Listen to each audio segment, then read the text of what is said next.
Hello, everybody. Welcome back to Below the 38 Football and Adventures in South Korea. We are talking K-League 2 now. It's round 11, and there are a couple of absolutely cracking matches to preview this coming weekend. I'm Andrew. Mike is here alongside me again. Hi, Mike.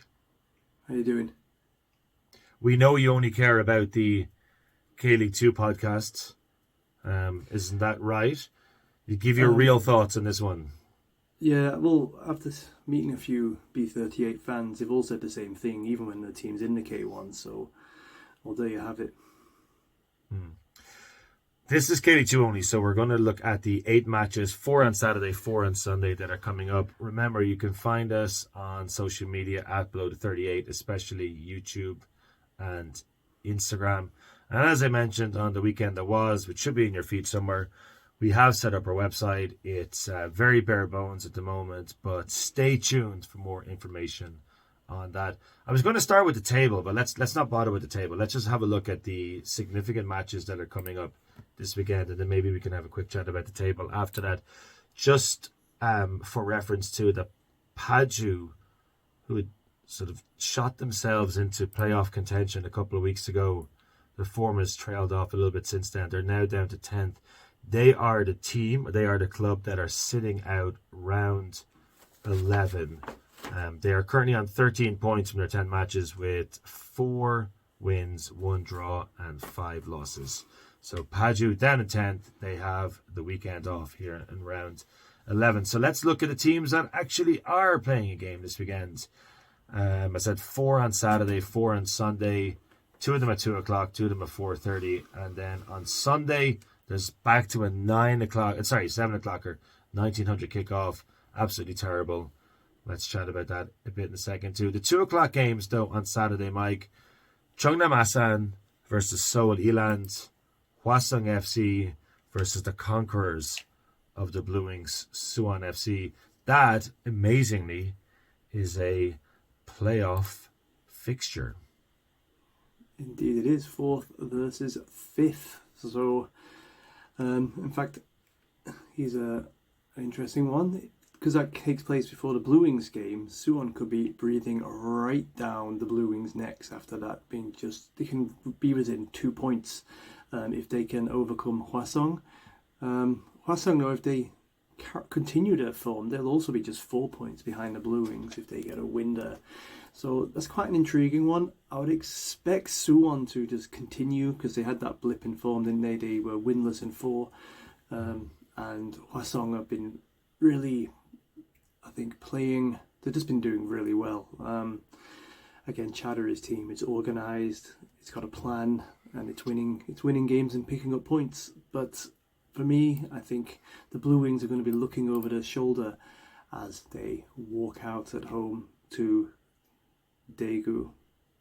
Well, actually, if Seoul Eland win as well against Cheongbuk Cheongju, because the classification in K-League is for goals scored, should Eland pick up a win, irrespective of the margin against Asan in the Isun Stadium, they will be up to 2nd spot, which will, of course, then drop the Blue Wings out of the top 2 following their 3-0 loss last weekend. We'll talk about them shortly because they are facing Daegu. Now, Daegu have had an awful start to K-League 2. They've already had a managerial change. Their win at the weekend against Gyeongnam has pushed them back up into 7th spot. They were in mid-table just a week ago. From their 9 matches so far, they've already lost 3 times. 4 wins. It's not great. 14 points. They are 11 points behind the leaders, Busan I Park. Admittedly, they do have a game in hand, but I think they're going to fancy the chances now. They'll obviously see the ease with which Suwon FC cut the Blue Wings apart in the second half on Sunday night, and they do have some great players of their own, including Matthias Serafin, who's going to return to Big Bird with his new club, Daegu FC. At the same time, then, the still winless Cheongbuk Cheongju host Gimpo, who have still yet to play a home match this season. Out of those two, which one do you want to lead off with? You want to talk about Cheongju? Well, I think it's better than talking about Suwon. Let's talk. well, let's just say Cheongju are going to look for draw number 9. Now, Gimpo are going to have the second choice goalkeeper, aren't they, after that pair of red cards they received in Mokdong. Could that play into it? I think we might see a draw again in this one. Okay, right. So we should, if that game ends in a draw, we should bring up Cheongju's next half a dozen fixtures and then predict where will this first win come from, and see if we can actually guess it. Do you want to give us a quick prediction on the what was once a K-League 1 game is now very much a K-League 2 game in Suwon? Do you think I'm right in thinking that Daegu go on and pick up 3 points there, even though they've been awful themselves? I must note, in the week that was, I did say only Jeonbuk 2 and Gimhae were winless. I think I can't quite comprehend that Cheongju are not a million miles off the playoffs and yet still haven't won in 10. Yeah. It doesn't compute. So Cheongju still haven't won a game. It's quite incredible. But this one, Daegu travelling to Blue Wings, it was a bloody nose for the Blue Wings. The thing with Daegu is they've got a young squad, yet they seem to rely on older players. And I'm just wondering if there's a touch of egos coming in here, because they've had a few... There's issues going on in the squad. They've come down and they've done okay. I mean, they're 6 with a game in hand over some of the teams above them, but they don't look like a team that are going to finish in the top 2 positions, do they?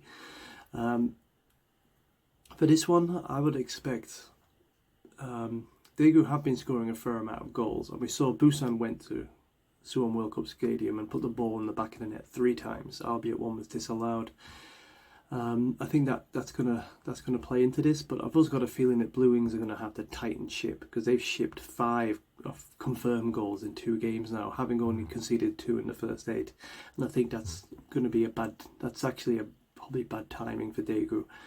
I would expect the Blue Wings to sort themselves out here and climb back into the top 2, because I'd expect Elan to win as well.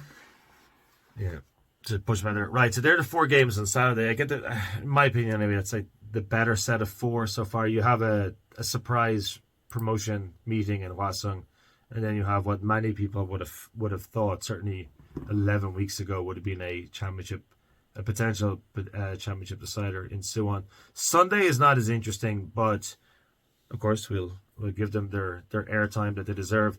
2:00 on Sunday, Songnam versus Jeonnam Dragons in Tanshan. A bit like Suwon versus Daegu. At one point that was a K-League 1 match, and now you'd have to say it's going to be a very, very, very long time if indeed we ever see Songnam hosting Jeonnam in K-League 1 again. Indeed. In fact, it's an interesting chance to see if Jeonnam have been able to collect themselves with that week off, because they've been having an atrocious season. But I'm going to use this opportunity to pull something from inside the box.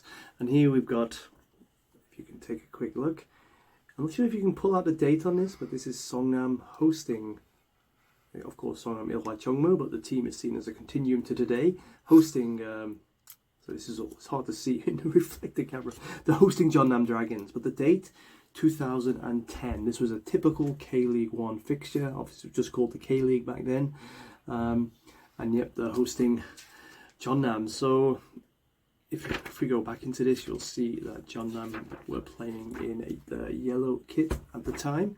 And if you are a Songnam fan, sorry, I said Songnam were playing in the yellow kit, which of course they now play in black, but that's the predicted lineup on the day for Songnam fans to go back down memory lane, when they were one of the best sides, not only in Korea, but also in Asia. And you may remember Ladonchich, or Lanjon Chichi, as it says in the program,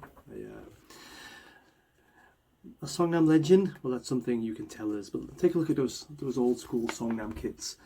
I must say, Songnam at least probably had arguably the best kits in Korea consistently, even the switch to black. But here's a few pages that are going to maybe really put a dagger in the emotional hearts of Songnam fans. But of course, after this Jeonnam game, they would play against Osaka in the Champions League, and there was the bracket for that.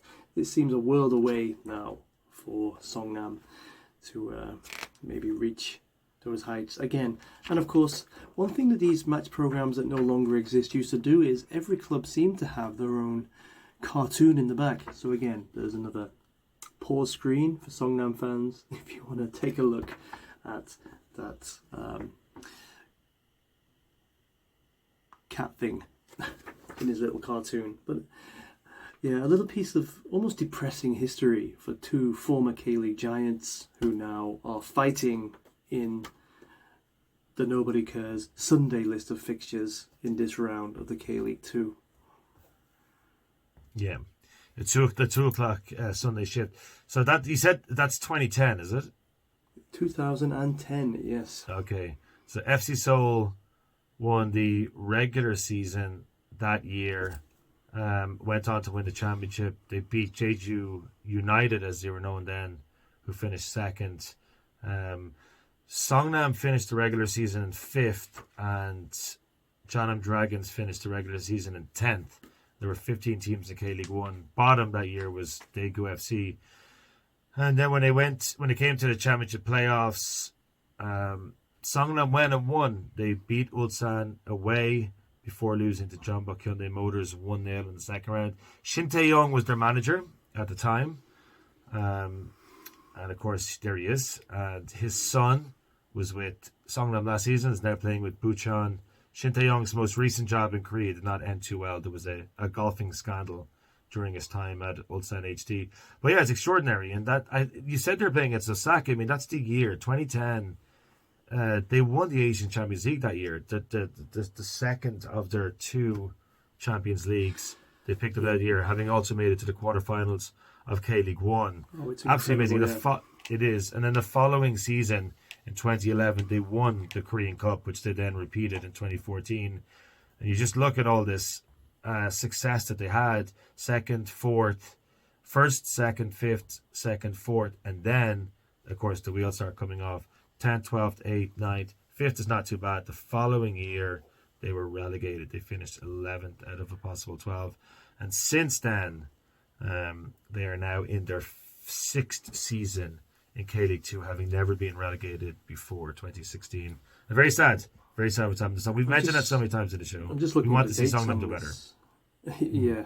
I'm just looking at the dates, and that the match on this program is the 8th of May. So almost, this game will be the 10th of May. This clash was 16 years since. What a downfall for both sides. But that for both sides, and I said no sign that that's going to get any better. 2 games at 4:30 on Saturday. You're very familiar with one of them. It's Ansan Greeners versus Yongin, another Gyeonggi-do derby, I guess. 2 teams in the same province. Just another. Although I've never actually seen this Yongin team play. I've travelled away to watch Ansan play another Yongin team back in the day, but this is of course, as we said, it's a brand new team which has been added over the top of the heads of other teams that may have thought they had the right to enter the K2 with the history behind them, who are sat in the K3 right now.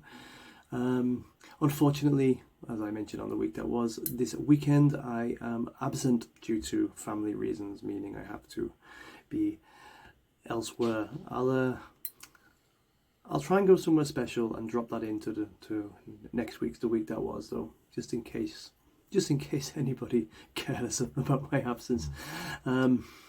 When you're up to back in the homeland.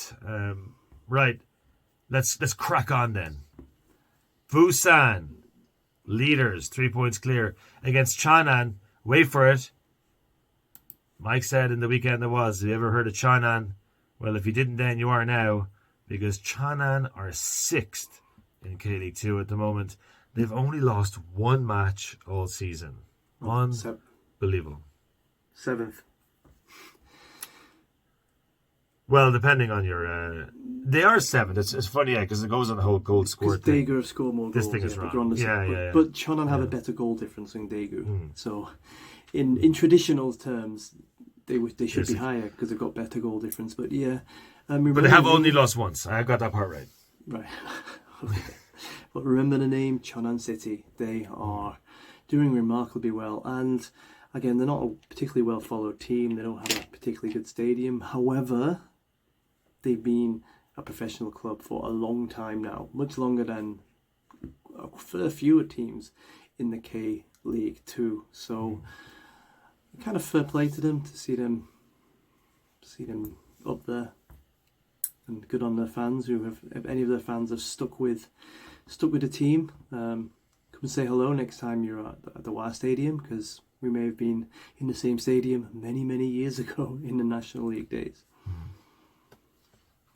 Chanan, their only loss of the season came in round 2 against Gimpo at home, 1-0. They are now on a 7-game unbeaten run when they visit Busan Park, who are 3 points clear at the top of K-League 1. So perhaps not the guaranteed 3 points you might otherwise have expected when you see the Busan at top of the table. Last game on Sunday, it's an awful kickoff time, yet again. But what we've seen now the last couple of weeks is that these 7 o'clock games tend to be reserved for teams that are close by to each other. And this is the meeting of Gyeongnam versus Gimhae, the two sides down in the southeast coast of Korea, just outside Busan. They're both having a poor start to the season. A little bit more understandable for Gimhae because of where they've come from. But we cannot say the same thing, unfortunately, about Gyeongnam. So Gyeongnam against Gimhae to wrap up the weekend. Yeah, and it's another interesting. If someone can point out if they've ever played a competitive game against each other before, but that's a former top division team meeting a essentially third tier team. Perhaps it's an interesting clash. This is again how Gimhae have tried to rise, but they're not having a good time of it. But Gyeongnam have also fallen far from where they used to be. So this is another meeting of two clubs that have never played against each other before. The same applies to Ansan versus Yongin. They've never previously met, and they're going to meet for the first time this weekend. So they are the 8 matches that are on K-League 2 this weekend. 4 on Saturday, 4 on Sunday. The pick of them is probably Suwon, as you said, versus Daegu, although Hwaseong versus Suwon FC is also a game worth keeping an eye on. You said that you're obviously heading home, as you said, so you won't be able to attend any of the matches this weekend. Is the Suwon Daegu game within a minute? Is the Suwon Daegu game the one that sticks out the most? Yeah, I'm going to select Hwaseong hosting Suwon. I think that's got more intrigue to it. Just because Daegu, Suwon Balloons, it's too easy. It's just too easy a pick. Hwaseong, Suwon FC. You didn't see that one. Yeah. I don't think anybody saw that as a playoff contending match not too long ago. And I also don't think anybody saw Busan versus Cheonan City FC as one as well. So, anyway, look, this is it for the K-League 2 Week 11 preview. Are you going to be back on next week's show? I will be back for the next preview show, but I will unfortunately miss the week that was. The week that was, yeah. Next week, I think, is also another week of midweek fixtures in K-League 1. There's definitely matches on Tuesday and Wednesday of next week. I know we don't talk about K-League 1 too often in this podcast, but are you back in time to potentially attend the K-League 1 match next weekend? We'll have to see, but, as always, my main concern is the lower leagues. So I thought let's just get a quick mention in, because actually in the K3, Shihun, they started to falter a little bit from their early season bluster. They travelled to Ulsan Citizen, who are coming off the back of a win there. So we'll be looking at, can Busan make up more ground, because they host 10th place Mokpo, while 3rd place Pocheon, they're travelling to 12th place Chuncheon. So if Shihun don't win that one, then again it's going to slowly tighten the league a little bit in the K3. And in the WK, there's a few big ones that we'll see if the table is devolving into chaos, or the early leaders can reassert themselves, because Moongyong face Suwon FC at home, while mid-table teams Hwacheon and Sejong face off. But Incheon's trip to Gangjin, that's probably the pick it around if you're going to ever be interested in WK League this coming weekend, because the Red Angels in second, they're just 3 points ahead of the Swans. It's always good to have WK League covered, so thank you for that. And as I said, with our new website, which has gone live but currently has absolutely no information on it, we will have a section devoted to WK League. That's it for the K League 2 podcast, week round 11. Thank you so much for watching, and we'll talk to you next week. Goodbye. See you later.